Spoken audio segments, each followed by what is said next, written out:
You won't surrender, which means, surrender means only accept this moment as it is.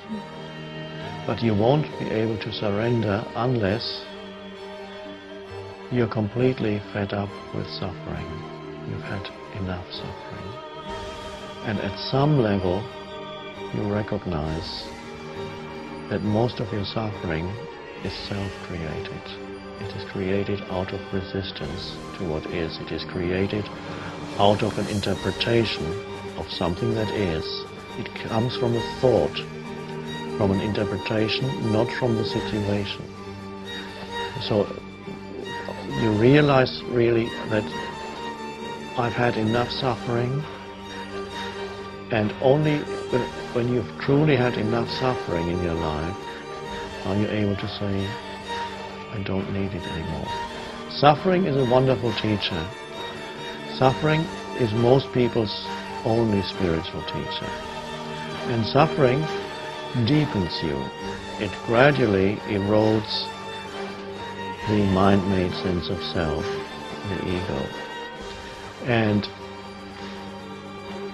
for some people, the point arrives where they realize, I have suffered enough. And that, for example, is the case with almost all the people who come to a retreat.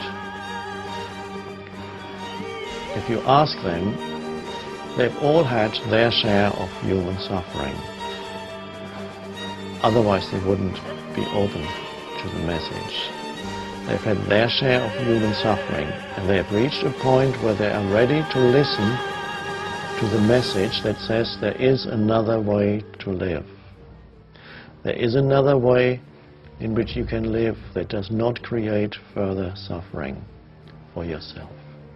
Because to a large extent humans create their own suffering.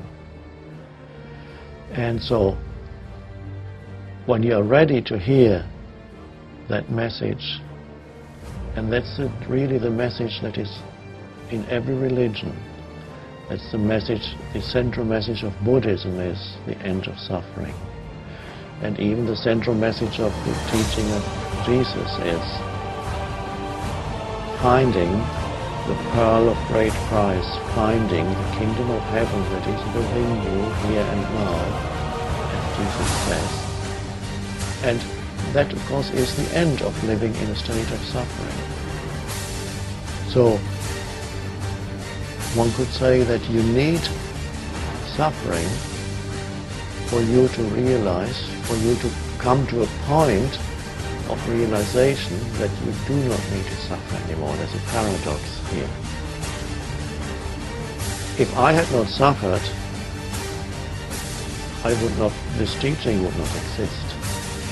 So you could say it has come partly as a result of intense suffering.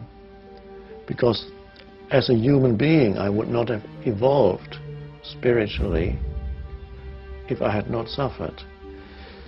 So suffering was my main teacher, and suffering is for many people their main teacher. But then some people are, when they are ready, they come into contact with a spiritual teaching or teacher, and that can speed up the process of realization that you don't need to suffer anymore. You're ready to hear that. So that was, the Buddha talked about nothing else already 2,600 years ago, that there can be an end to self-inflicted suffering. And when you don't inflict suffering on yourself anymore, and remember, it's the thoughts. Your thoughts make you suffer more than anything else. It's not usually the situation, it's your interpretation of the situation, of how dreadful it all is.